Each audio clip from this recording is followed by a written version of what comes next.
Welcome, everyone. Welcome to Living Sufism. Before we get into the specific theme of this session, which is finding what matters, let's come back to a larger view about why we're here, what it is that we're hoping to do, what the thrust of this Living Sufism is, what the arc of the story that we're telling together is this year. Love's Drum is a lovely title that will probably remain ambiguous for us for a while. But basically, the suggestion is that there is probably how to put this, a response to the world that we are in today that will keep us steady, open, and creative. These are words from the essay, World Worry, from Pir Elias Hamadan. To stay open, steady, creative. And in doing this, we're putting before us, we're laying out on the table the reality that we are as a species, as a planet, and perhaps as a civilization in peril. I don't think there's any question about this. And I'm certainly not wanting to be an alarmist or anything like that. However, I think it's really important, and one of the purposes of this program this year is to invite us to stay with this reality, that whether we look to the physical environment that we live in or the mental environment that we live in, all is not well. And in doing this, it's important for the efficacy of our work together, I think, for us to fully recognize that we're not looking at that problem out there, that crisis out there. And, you know, I said in the first session, let's not get into the litany of bad news. However, clearly we're living in a world where an interlocking Gordian knot of problems are facing us. And in my view, the limited view that I have, we don't seem to be doing a good job of addressing it. If anything, we seem to be exacerbating the very problems that have brought us here. But it's important not to regard this as happening out there. It's there's a me and there's a that happening. This is happening right here within each of us, both in terms of our physical, external lives, the fact that whatever we do, whether we're ecologically conscious or socially aware or woke or whatever you want to call it, that our behavior is part of what is happening. Yeah, we could say we're part of the problem, but it's not just a problem. There's an upside here, and our work is to explore those dimensions of this experience. So whether it's externally, for example, I try to be aware of my consumption. However, I live in the Hudson Valley and I don't have a lot of choices for where to shop for food. And so invariably when I go to the store, I bring back strawberries and blueberries and walnuts and seeds in plastic containers. I don't know what to do with that, but I'm certainly aware of it. I realize that, and I give myself the excuse, well, I don't have anywhere else to shop. Is that true, or have I just not found another where to shop? But the problem is beyond just our external habits of consumption behavior. It's also internal, probably in ways that we're not aware of. We're being affected emotionally, spiritually, by the environment that we're in. A good example from my own experience over the last week is that as soon as I read the news that several banks on the West Coast started to fail, followed up by the news that Credit Suisse was in trouble, my anxiety spiked in a way that I don't think it has in the past. And I realized it spiked suddenly because this news is landing in a background of, oh my God, what's going to happen next? It's unavoidable. World worry is here in our bodies, in our actions, in our homes, in our hearts. So today, we're going to take the next step in the process of discovering how we stay open, steady, creative, following the format, the framework of world worry, in which Pir Elias says, well, here are some suggestions. One, keep an undefended heart. Two, find what matters. And that's our focus for today. We don't have very much to say, although Pir Elias will join us towards the end of the program and provide some guidance. But up until then, this is going to be entirely experiential, with the invitation that you come there, come into yourself. If there is a way forward, it is to be discovered within each heart.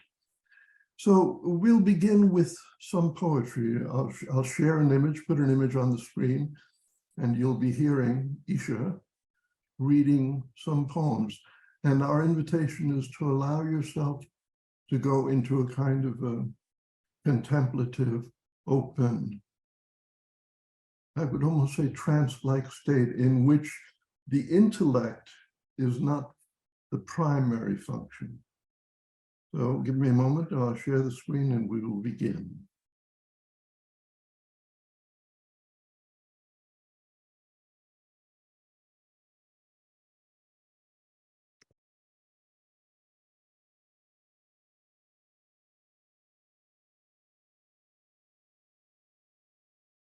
What matters? What matters? Love matters. The love of breath for itself, the cleaving of light to darkness. What matters? Flesh and bone, muscle, embodiment, walking, dancing, resting, dreaming. Ah, the mind matters. Creator, planner, wonder of the world. What matters to the poet is words and the unnameable reality shimmering beneath, beyond.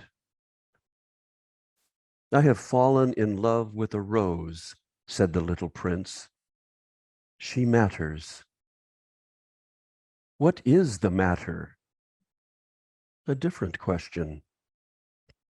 The drought, 300 teenage girls kidnapped this week in Nigeria, the woman begging at a street corner in every city. Not enough food. Not enough. What matters to you? Faith as ultimate concern, all the theologians sigh. Does history matter, really? Matter decays, we grow, then go back to earth. As a matter of fact, I don't find any fact that matters more than our love for each other. Our hands reaching over the walls we build towards light and the great beyond. A perfect baby girl reaches up and up, finds her toes and rolls over. She matters, perhaps, most of all. Compassion matters, and social conscience. Yet, admit it, the dear soft breeze ripples the grass in the meadow, whether we see it or not.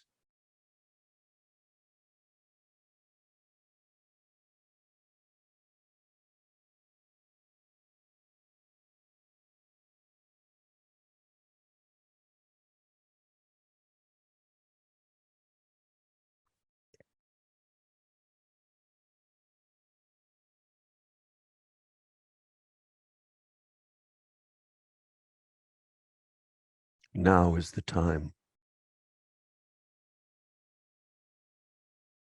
Now is the time to climb up the mountain and reason against habit. Now is the time. Now is the time to renew the barren soil of nature, ruined by the winds of tyranny. Now is the time. Now is the time to commence the litany of hope. Now is the time. Now is the time to give me roses, not to keep them for my grave to come. Give them to me while my heart beats. Give them today while my heart yearns for jubilee. Now is the time.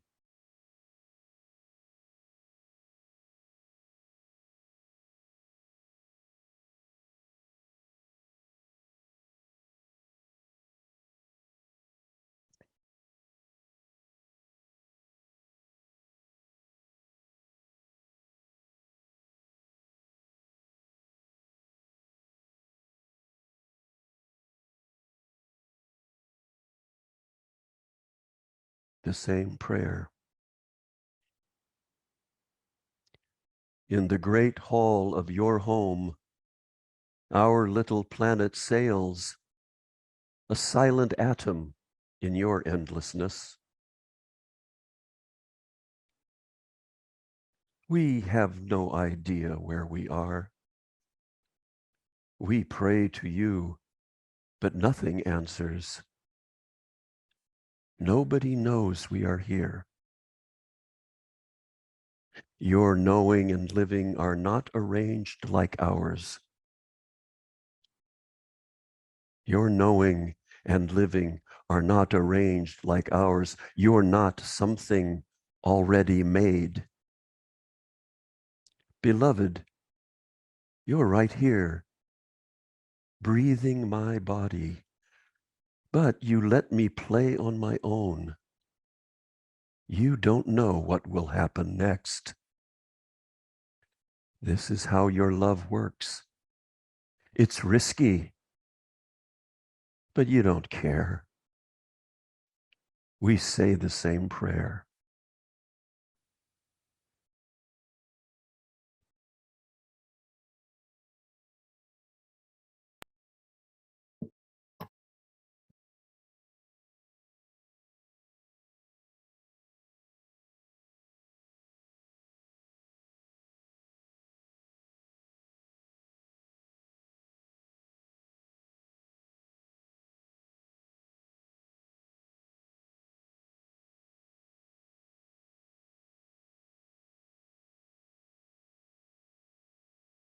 Following on from these beautiful poems, I would like to do a guided contemplation with you. So if you could find a comfortable position, but keeping your back straight, relaxed, but with your spine straight.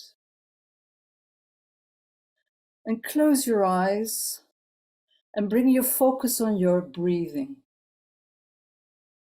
Noticing the air coming in and going out. And your chest rising and falling.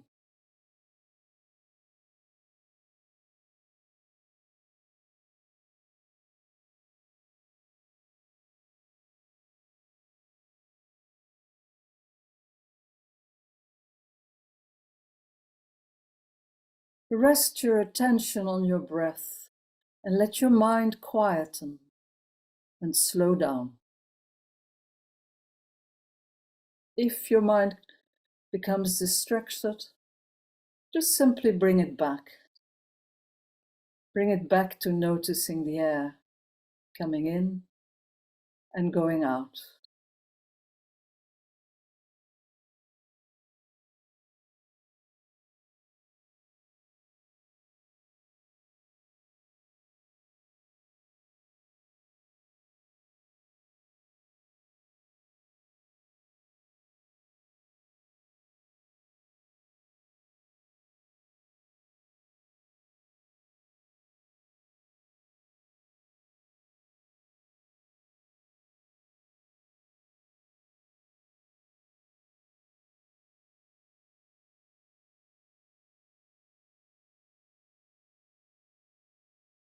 Now, I would like to ask you to bring your attention to your heart and to begin to breathe into and out of your heart.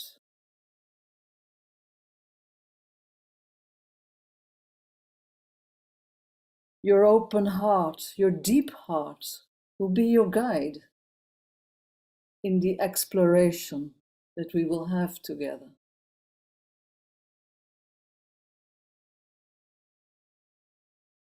I will ask some questions about what matters to you and ask you to listen deeply for the response that comes from within.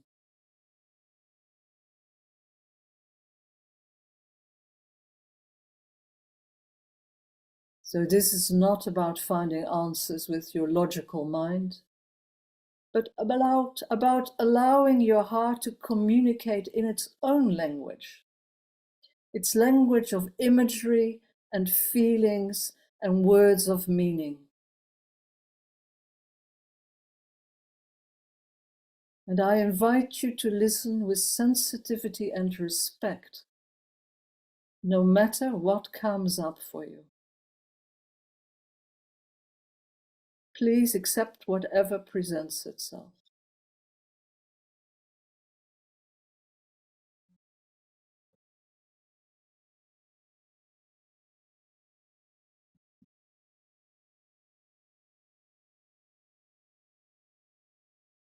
And to begin, I would like to invite you to visualize the people that matter most to you.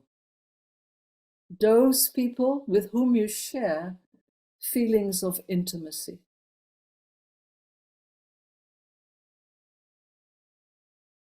See their faces with your inner eye and open up to the feelings that rise when you see them.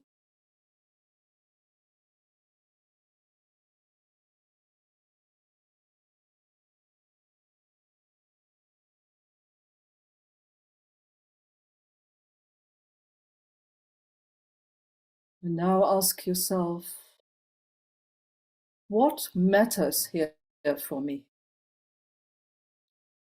What in these relationships matters to me?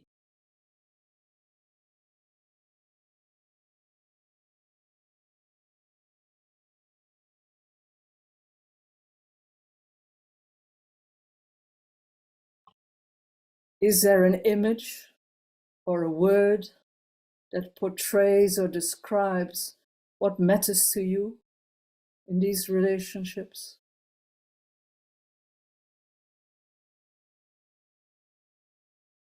Allow an image or word to rise from your heart and stay with it for a moment. Breathing into it and allowing it to become alive to you.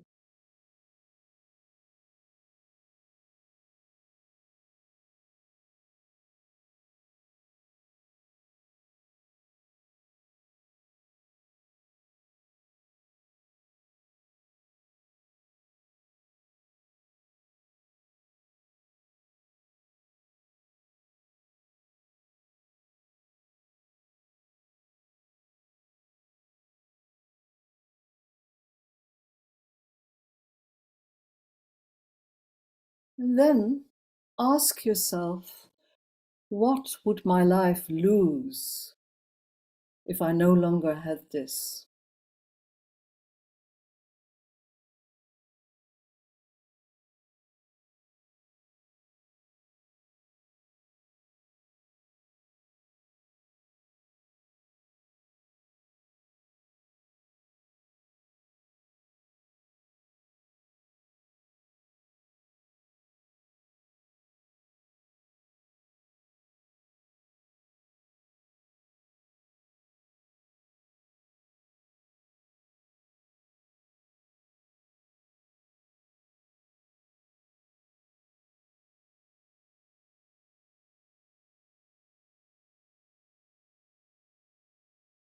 And now visualize a larger community you belong to. And see the faces of the people in this community. Or remember events or interactions you've had with them.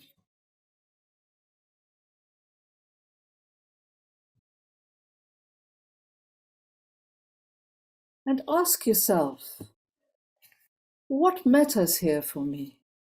What is it in belonging to this community that matters to me?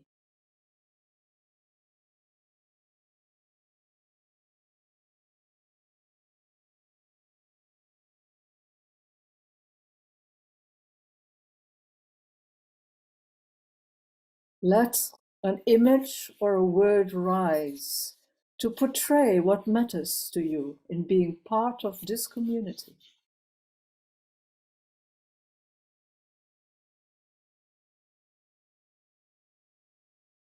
And stay with this image or word for a few moments, breathing into it, allowing it to become alive to you.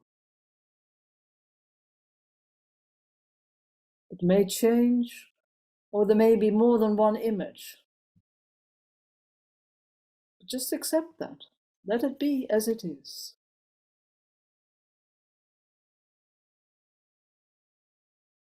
What matters to me?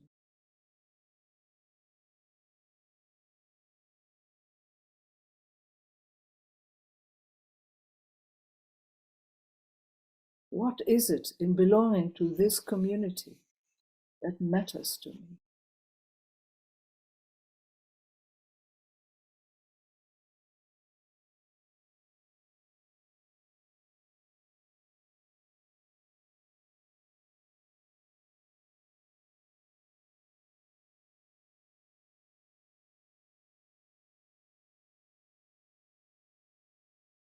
And then ask yourself, what would my life lose if I no longer had this?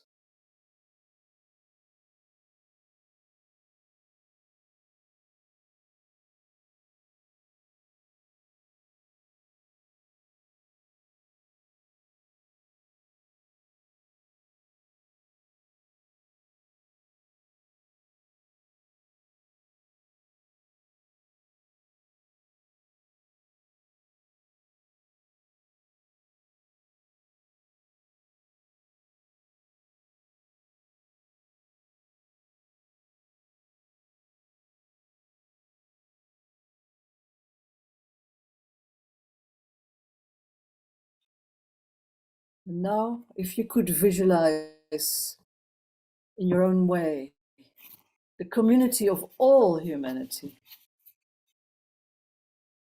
see with the eye of your heart the people of this planet, all the races, all the cultures, the great diversity and unity of humanity.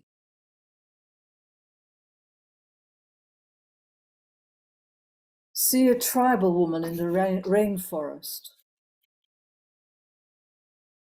a camel driver in the desert,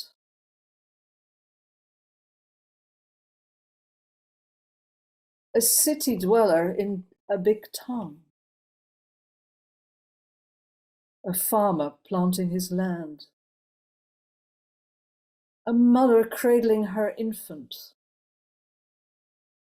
children playing, lovers gazing into each other's eyes, the wrinkled face of an old person.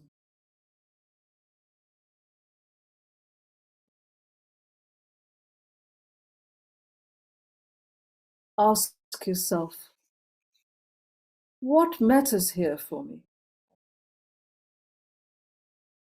How does belonging to this human family matter to me?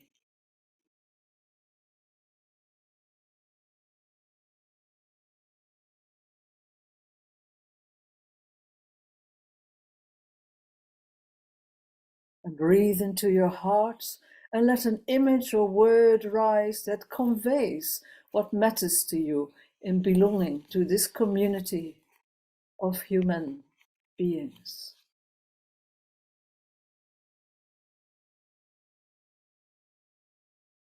There may be more than one image or word, and just accept that as it is.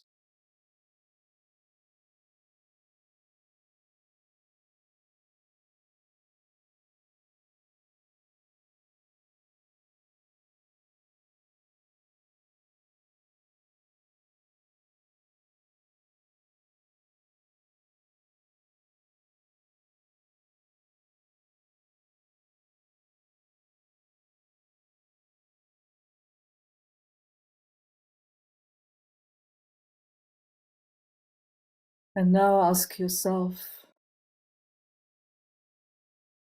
what does my life lose when this human family is under threat and is suffering?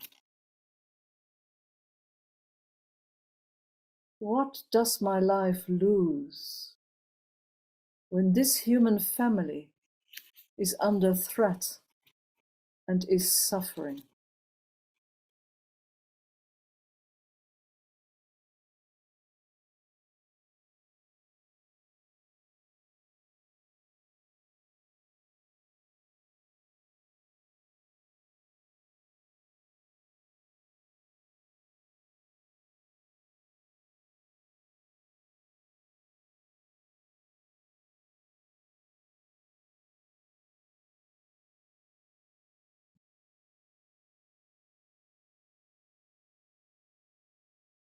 And now, if you could visualize the larger community of all life on this planet, all that is living on this planet Earth, the blue planet, and see in your heart's eye the whale in the ocean, the ants burrowing in the sand,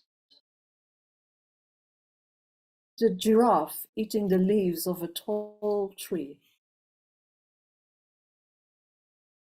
the lion stalking his prey, the small bird perched outside your window,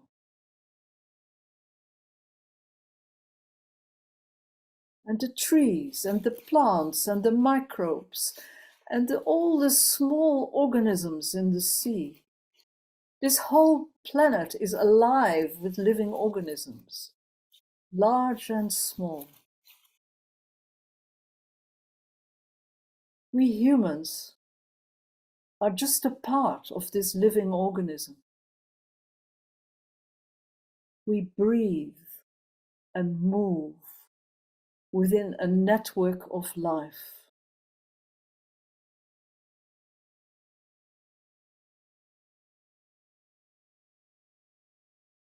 And ask yourself, what matters here for me? How does belonging to this community of life matter to me?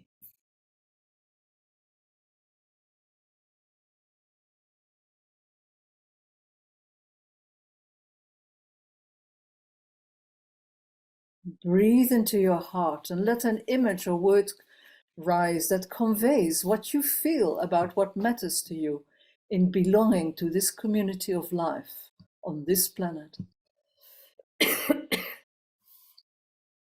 There may be more than one image or word. Just accept that as it is.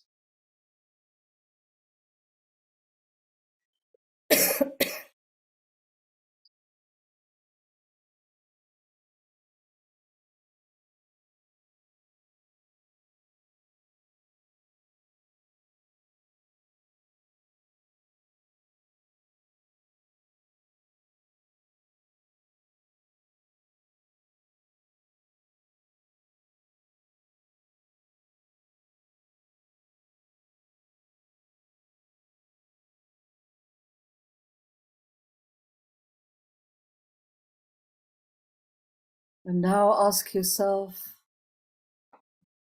What does my life lose when this living community is under threat and is suffering?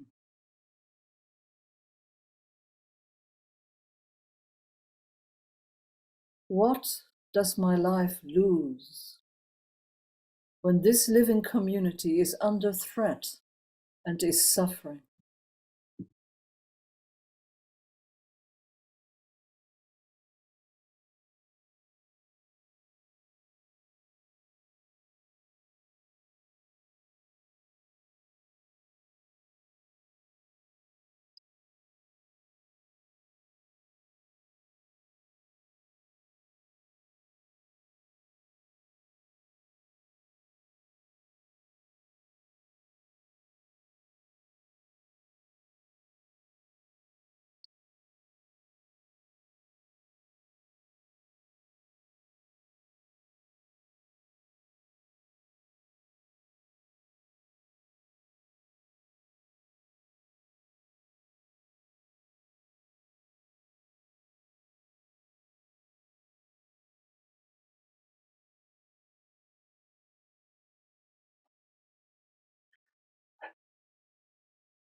Bring your attention now back to your breath. Spend a few moments to reconnect to your breathing and to your body.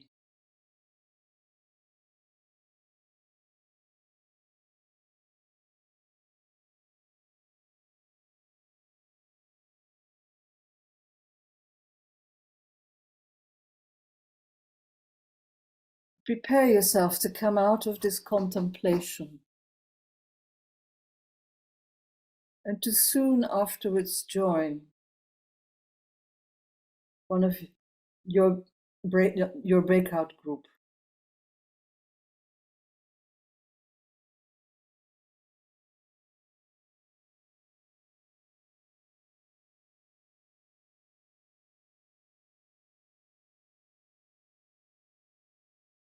Please open your eyes. Welcome back.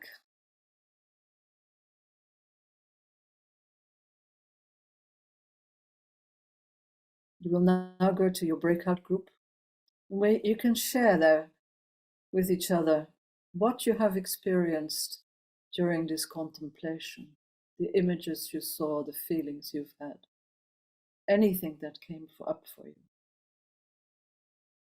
The breakout group will last 20 minutes, so you should divide that time, and each person should have about 6 minutes or so.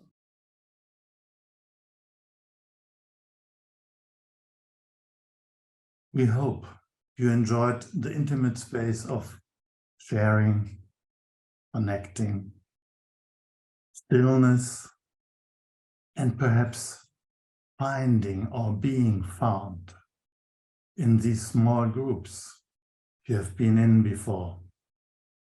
And you could use this opportunity to hear love's drum speaking to you. You could feel love's drum in your conversations. My name is Jürgen, and I will share these few moments with you to remind you to reconnect with all what happened to you, with your feelings, ideas in our journey, which is now lasting 55 minutes. Maybe you want to put down some notes. Maybe you just use your brain to visualize whatever is appropriate for you. Please feel free. So, how did we start?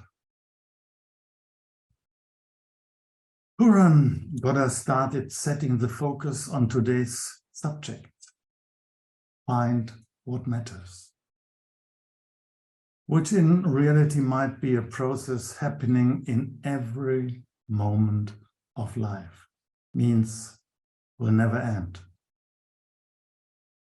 And he made very clear that's not the world outside of us, where this can happen, but inside. That only the connection between the two may be the thing we can do. As this connection cannot be found by thinking alone, cannot be found by thinking alone, then Isha read some beautiful poems to us, inviting the undefended hearts to join this finding. So heart and mind could be united.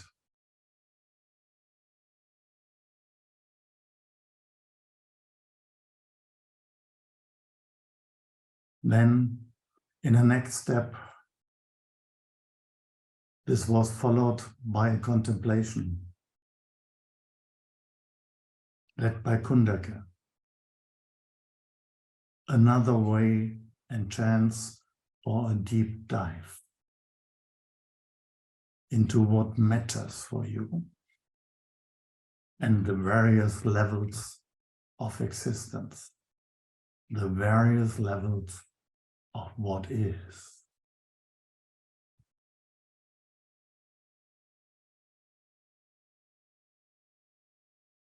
With all that on board, we opened the room for the small groups to share, for the community, to share about your feelings, about what you found or what found you in this journey with us, in the intimacy of 2 or 3 people.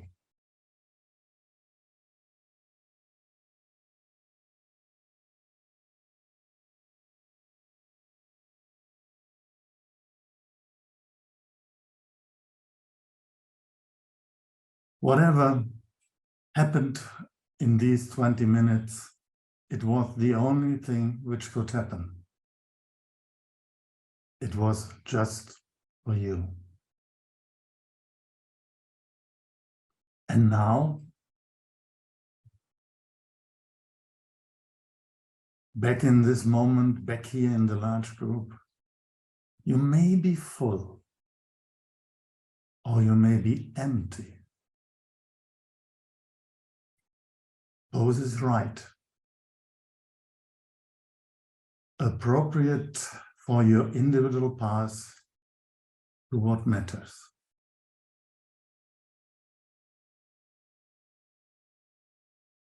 And we would like to invite you again, this time to listen to our peer Elias Amidon, who will conclude our impulses at the end of this journey, which we hope was and still is joyful, inspiring, adventurous, perhaps provoking, challenging, and beautiful. So, Elias, our peer and friend, may I pass over to you? Thank you, Jürgen. Thank you.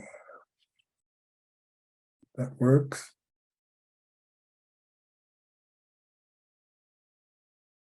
Okay.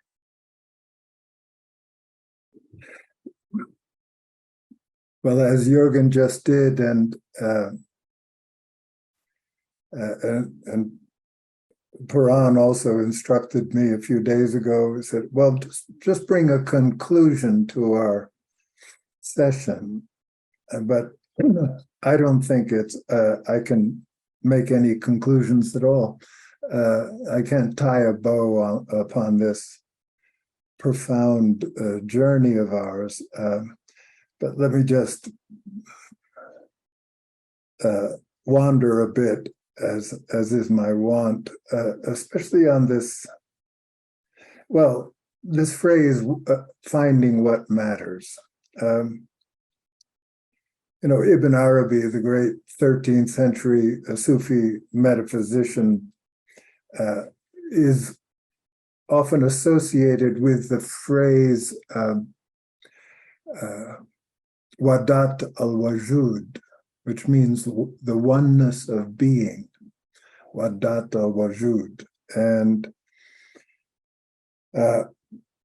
he riffs upon that phrase, especially the word wujud, which comes from, he claims from, it has three roots out of the word, the syllable wajd. And one of them is being, existence. That's the oneness of being, this miracle that there is anything at all, that this is happening, this beingness, this existence-ness that we partake in and we are of. So that's one being, one root of the word wajd. Another one is the word in Arabic, ecstasy, the oneness of ecstasy. How is that?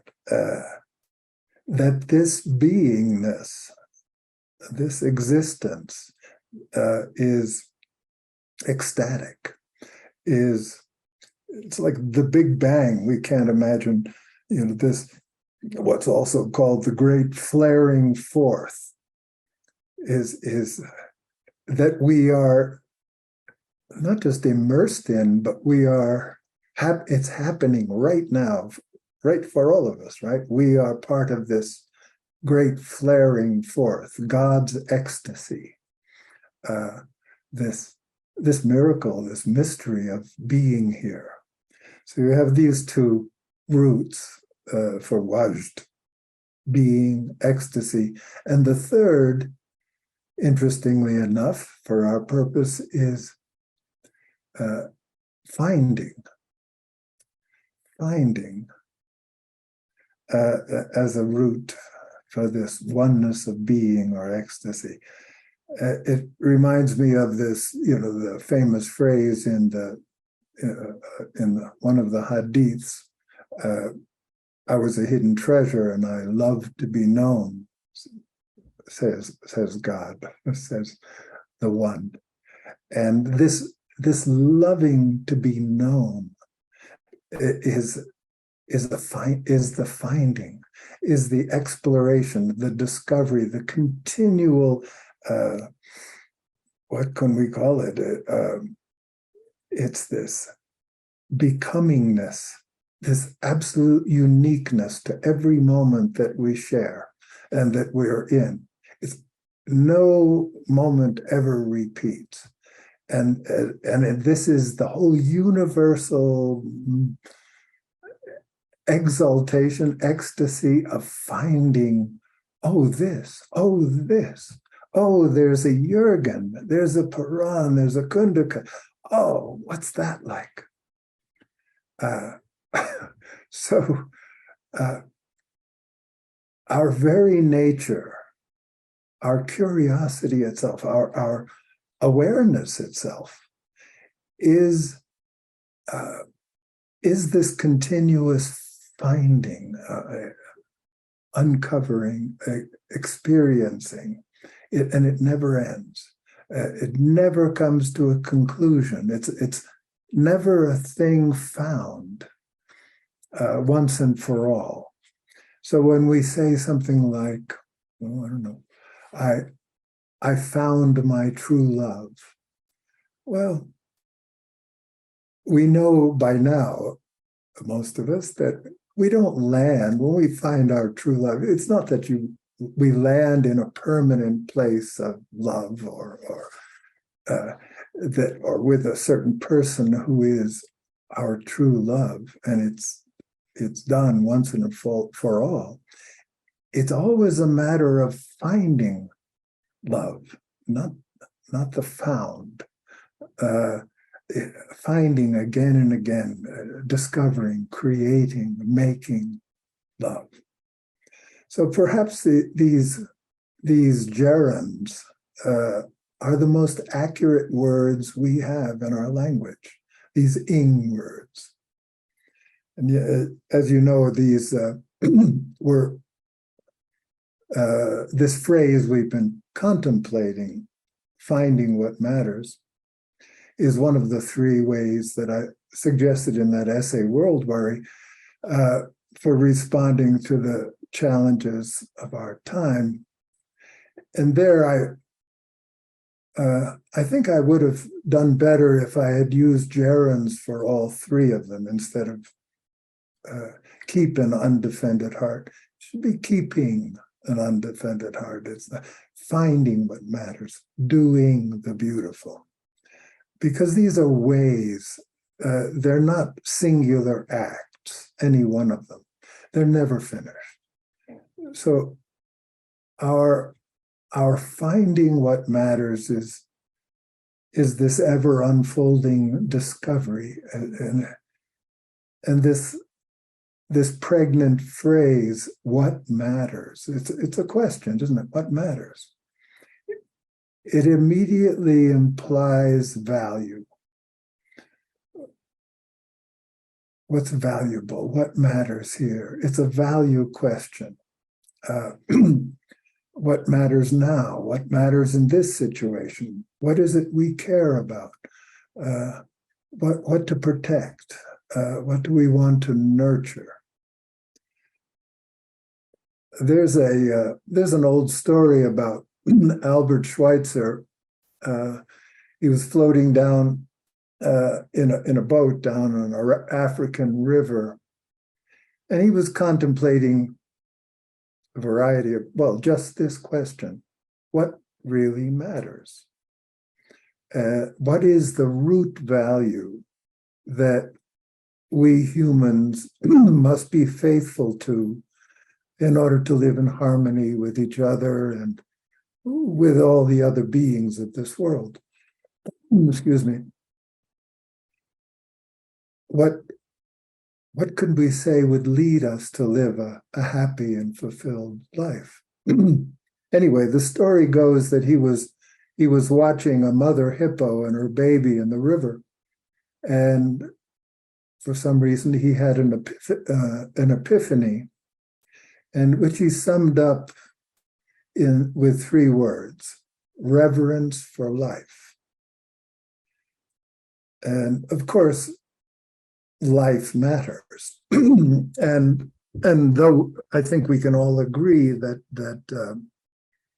this is a core value, it too can lead easily to disagreements and conflict. And for example, does human life matter more than the well-being of other species, or and which human life? And does one human life matter more than another?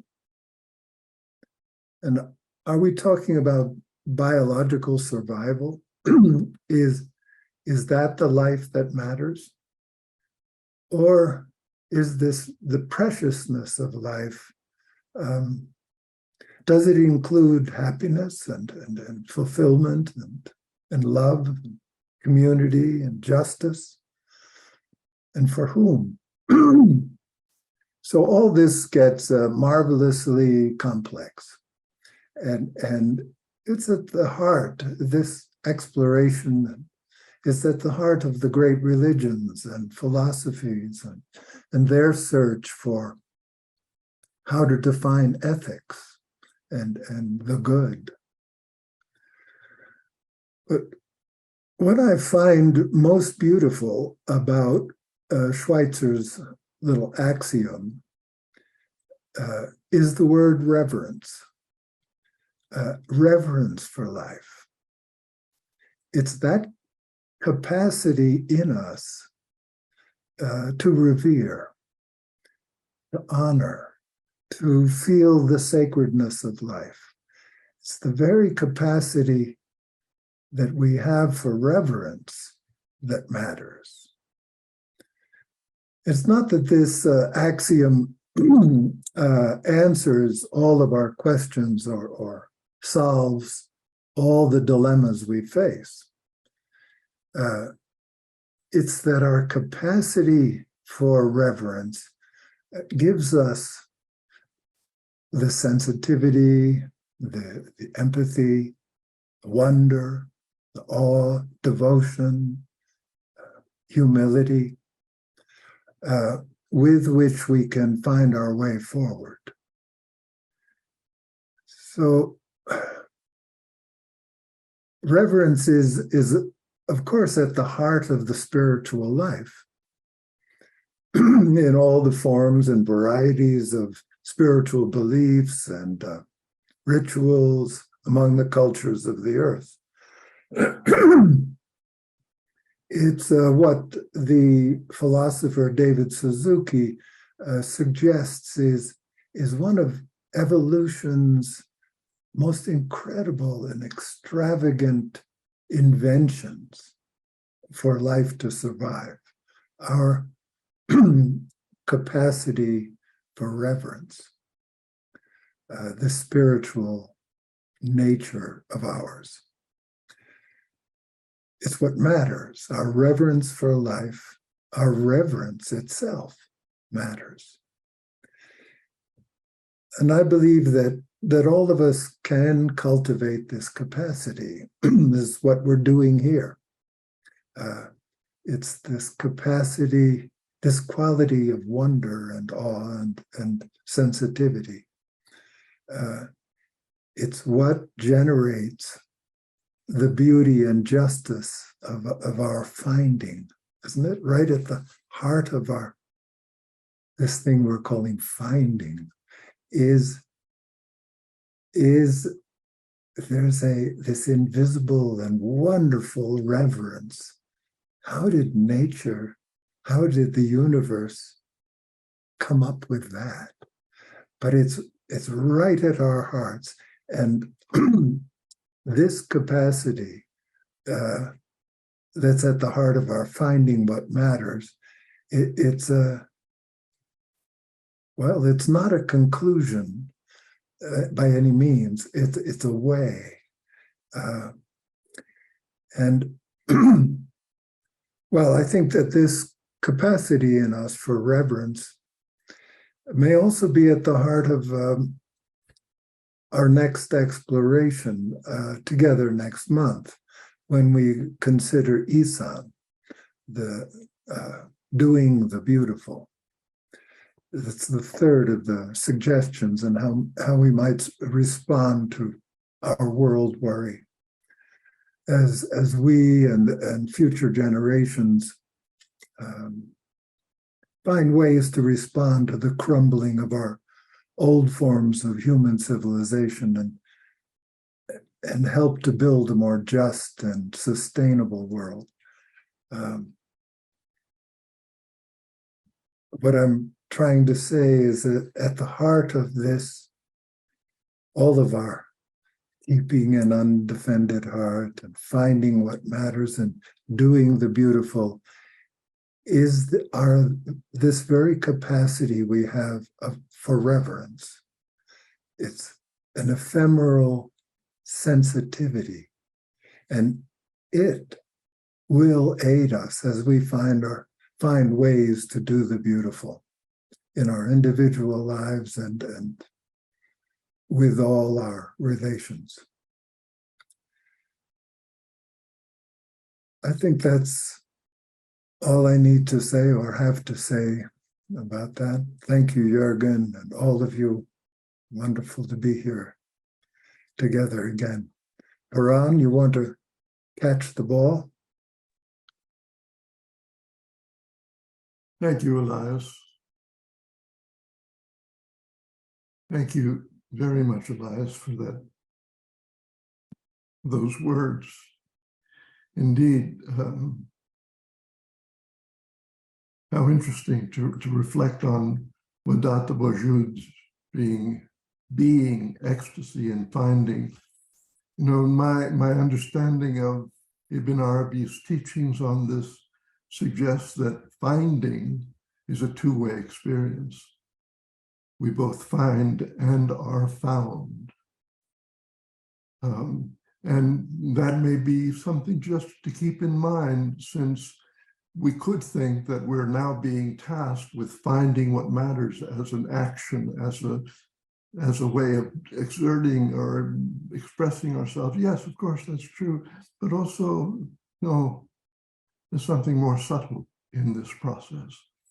And so before we say goodbye to one another, as we do each week, let us offer a chilla, a task, a challenge, some homework. And it goes without saying, but I'm going to say it anyway, that the value of this experience is really in what happens now, not what just happened. It's what happens beyond this moment as we actually go out into this worried world and try to experience on a deeper level what we have shared together, hopefully with the wondrous confidence and support of knowing that we are not alone in this. You know, just before we began this morning, the 5 or 6 of us had a little silence together, and at the end of that, I realized, boy, this is so much easier when I realize I'm not doing it alone. So here's the challenge. And I'm going to wag a daddy finger saying, come on, now pick up this challenge. It's very simple. It's over the next month, every day, to the best of your ability, in the midst of your engagement with the world, ask yourself, what matters now? What matters now? This is clearly, and to me, obviously, the follow-up to this. If we want to really explore this, we will continue to ask the question, what matters now? The tricky part is that we'll forget to do that. So there are a couple of ways to remind ourselves, to remember. One is that we all have experiences where suddenly we feel anxious or angry or separating, or righteous. In those moments when something clamps here in the chest or in the stomach, you'll feel it. Let that feeling be a trigger to ask yourself, what matters now? What really matters now? What really matters now? And invite yourself to be found through those words. By what matters. It's not a deliberation. Okay, let me see. Here's my list of priorities. Is it this? Is it this? Is this? No. What really matters now? And if you drop that question like a depth charge into your heart, an answer will come up. You will have been found by what matters. There's another more mechanical way to do this, and it might be helpful for some of you, and it's simply to take your phone and set alarms. You know, at 10 a.m., at 3 p.m., at 7 p.m., the alarm is going to go ding. And when you hear ding, you'll ask yourself, what matters now? We're actually playing with the idea of making an app for that. As we say goodbye, I'd like to pick up on what Elias said.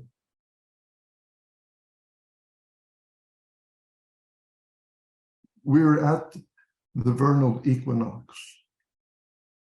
If ever there was an expression of life so vivid, so compelling as spring,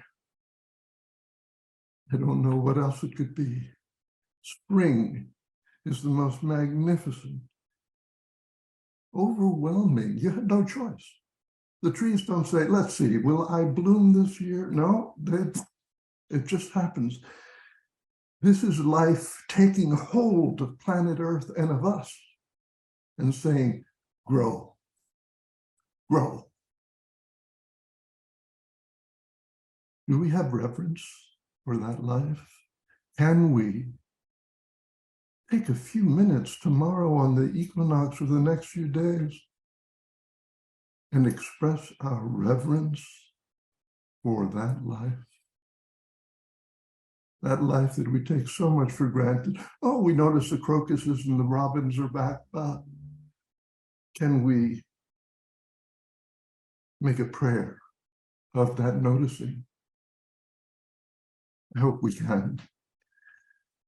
Thank you so much for joining us. As Elias mentioned, next week we'll come to the third of his suggestions in World Worry, doing the beautiful. Meantime, be in touch with us. I also want to mention that on Tuesday, when we send out the recording of this session, please look at the email, because in that email, we will also have a link to some material. We made a little video about finding what matters. I hope you will view that. There will also be a link to the album that we are creating. A number of you have sent in some contributions to the album, and it's beginning to take shape. And hopefully you will have a look at that and be inspired to share some of your own thoughts, creative expressions, poetry, whatever, so that over time we will have this kind of reference of what we experience together. It's a blessing to be with all of you. Be well. See you next month, God willing.